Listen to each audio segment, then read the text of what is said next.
Calicut university MA. Malayalam ആധുനിക കവിത എന്ന വിഷയത്തിലെ ദൈവദശകം എന്ന രണ്ടാമത്തെ പാഠമാണ് നമ്മളിന്ന് നോക്കാൻ പോകുന്നത്. ശിവഗിരി മഠത്തിൽ അന്തേവാസികളായി താമസിക്കുന്ന കുട്ടികൾക്ക് ദിവസവും പ്രാർത്ഥനാ സമയത്ത് ചൊല്ലുന്നതിന് വേണ്ടി എഴുതിയിട്ടുള്ള ഒരു പ്രാർത്ഥനാ ഗീതമാണ് ദൈവദശകം എന്ന് പറയുന്നത്. 1914 അനുഷ്ടുപ്പ് വൃത്തത്തിലാണ് ശ്രീനാരായണ ഗുരു ഇത് രചിച്ചിരിക്കുന്നത്. നമുക്ക് പാഠഭാഗം നോക്കാം. ദൈവമേ കാത്തുകൊൾകങ്ങ് കൈവിടാതിങ്ങു ഞങ്ങളെ. അപ്പം ദൈവത്തോട് പറയാണ്, ദൈവമേ ഞങ്ങളെ കൈവിടാതെ കാത്തുകൊള്ളണമേ, സംരക്ഷിച്ചു കൊള്ളണമേ എന്ന്. നാവികൻ നീ ഭവാപ്തിക്കോ മാവിതൻ തോണി നിൻപദം. നീ ഞങ്ങൾക്ക് നാവികനാണ്. ഭവാപ്തി എന്ന് പറഞ്ഞാൽ സംസാര സാഗരമാണ്. അപ്പം ഞങ്ങളെ സംസാര സാഗരത്തെ മറികടത്തുന്ന നാവികനാണ് അങ്ങ് എന്ന് ദൈവത്തോട് പറയുകയാണ്. ആവിതൻ തോണി എന്നാണ് ഭവാപ്തിക്കോ മാവിതൻ തോണി, ആവിതൻ തോണി എന്ന് പറഞ്ഞാൽ ആവി, നമ്മൾ സാധാരണയുള്ള ആ ആവിക്കപ്പലാണ് ഇവിടെ ഉദ്ദേശിക്കുന്നത്. അപ്പം ആവിക്കപ്പൽ എന്ന് പറയുന്നത് നിൻ്റെ തിരുപദങ്ങളാണ്, നിൻ്റെ വാക്കുകളാണ്. അടുത്ത വരികൾ നോക്കാം. ഒന്നൊന്നായി എണ്ണിത്തൊട്ടെണ്ണും പൊരുളൊടുങ്ങിയാൽ നിന്നിടും ദൃക്കുപോലുള്ളം നിന്നിൽ അസ്പന്ദമാകണം. തൻ്റെ മനസ്സിൽ കണ്ടുപിടിച്ച് എന്ന് വരുന്ന അഹംബോധവും എല്ലാം നിന്നിൽ അസ്പന്ദമാകണം. അസ്പന്ദമാവുക എന്ന് പറഞ്ഞാൽ നിശ്ചലമാവുക. എല്ലാം നിന്നിൽ വന്നിട്ട് നിന്നിലെത്തിയിട്ട് അതൊക്കെ നിശ്ചലമാവണം, എല്ലാം നിന്നിലേക്ക് എത്തിച്ചേരണം എന്ന് പറയുകയാണ്. അന്നവസ്ത്രാദി മുട്ടാതെ തന്നു രക്ഷിച്ചു ഞങ്ങളെ, ധന്യരാക്കുന്നു നീ ഒന്നു തന്നെ ഞങ്ങൾക്കു തമ്പുരാൻ. അപ്പം എന്താ പറയുന്നത്? അന്നവസ്ത്രാദി മുട്ടാതെ, അന്നം വസ്ത്രം ആദിയായവ, അന്നവസ്ത്രാദി. അപ്പം ഭക്ഷണവും വസ്ത്രവുമൊക്കെ ഒരു മുട്ടില്ലാതെ, ഒരു ബുദ്ധിമുട്ടും ഒരു തടസ്സവുമില്ലാതെ ഞങ്ങൾക്ക് തന്നു രക്ഷിച്ചിട്ടുള്ള അങ്ങ്, ഞങ്ങളെ ധന്യരാക്കുന്ന അങ്ങ് ഞങ്ങൾക്ക് തമ്പുരാനാണ് എന്ന് പറയുന്നു. ആഴിയും തിരയും കാറ്റും ആഴവും പോലെ ഞങ്ങളും, മായയും നിൻ മഹിമയും നീയും എന്നുള്ളിലാകണം.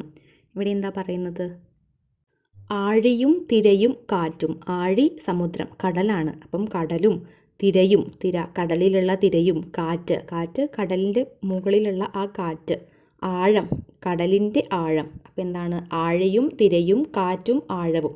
കടലും തിരയും കടലിലെ കാറ്റും കടലിൻ്റെ ആഴവും പോലെ ഞങ്ങളും മായയും നിൻ മഹിമയും.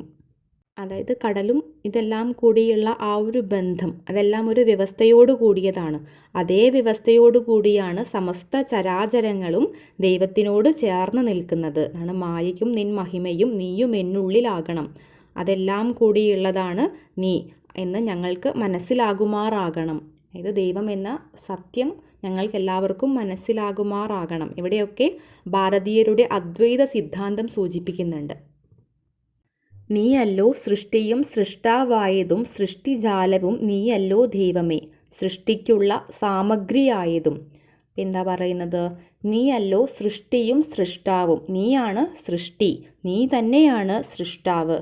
സൃഷ്ടിജാലവും നീ തന്നെയാണ്, സൃഷ്ടിക്കപ്പെട്ടിരിക്കുന്നവയും നീ തന്നെയാണ്. നീയല്ലോ ദൈവമേ സൃഷ്ടിക്കുള്ള സാമഗ്രിയായതും, സൃഷ്ടിക്കുള്ള സാമഗ്രിയായിട്ട്, സൃഷ്ടിക്ക് വേണ്ടിയിട്ടുള്ള വസ്തുവകകളൊക്കെ ആയി മാറിയതും, സാമഗ്രികളായിട്ട് മാറിയതും ദൈവമേ നീ തന്നെയാണ് എന്ന് പറയുന്നു.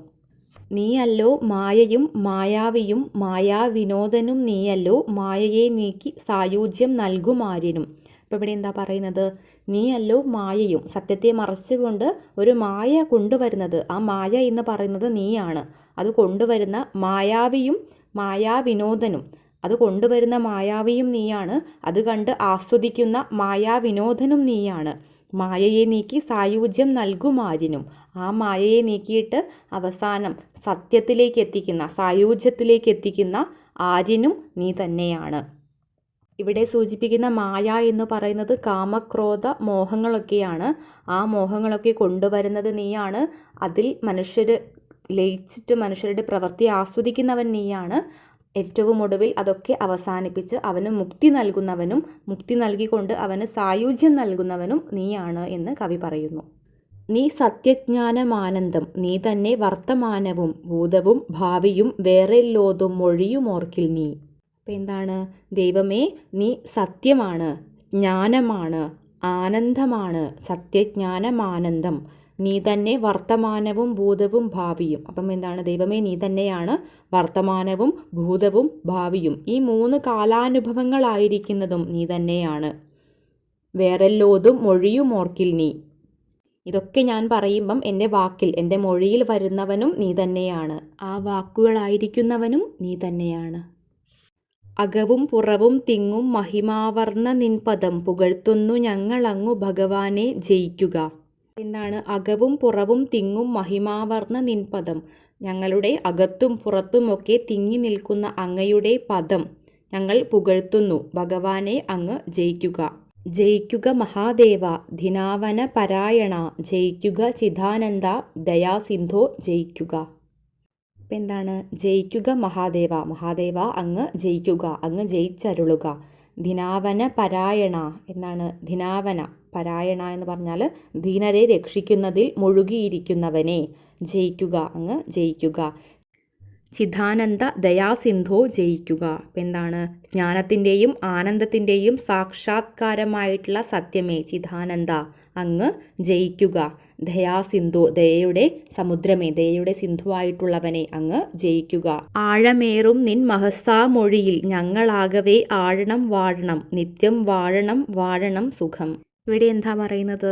ആഴമേറും നിൻ മഹസാമാഴിയിൽ, അതായത് ദൈവമേ നിൻ്റെ പ്രകാശമാകുന്ന, നിൻ്റെ വലിപ്പമാകുന്ന ആ ജാലയായിരിക്കുന്ന വൻകടലിൽ, ആഴിയിൽ ഞങ്ങളാകവേ ആഴണം വാഴണം. ഞങ്ങളാകവേ, ഞങ്ങളെല്ലാവരും, ഞങ്ങൾ ഒന്നിച്ച് ആഴണം വാഴണം നിത്യം. അതിലേക്ക് ഒന്നിച്ച് ആഴണം, ആണ്ടുപോകണം. വാഴണം, അതിൽ നന്നായി വാഴണം. നിത്യം വാഴണം വാഴണം സുഖം. അതിൽ പരമാനന്ദം അനുഭവിച്ച് അങ്ങ് ധാരാളമായിട്ട് നീണ്ട കാലത്തേക്ക് വാഴണം, സുഖം അനുഭവിക്കണം. ഇവിടെ ഉദ്ദേശിക്കുന്നത് പ്രകാശമാകുന്ന ആഴിയിൽ ആണ്ടുപോകുക എന്നത് മുക്തിയാണ്. ആ മുക്തി ഞങ്ങൾക്ക് നേടണം, ഞങ്ങൾക്കങ്ങ് തരണം.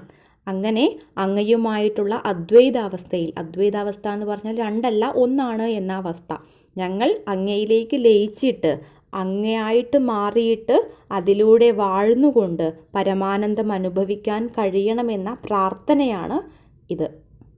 ഈ പാഠത്തിൽ നിന്ന് 2023 നവംബറിൽ വന്ന ചോദ്യം ഇങ്ങനെയാണ്: ദൈവദശകത്തിലെ ദൈവസങ്കല്പത്തെ വിലയിരുത്തുക. 3 വെയിറ്റേജിനാണ് ഈ ചോദ്യം വന്നിട്ടുള്ളത്.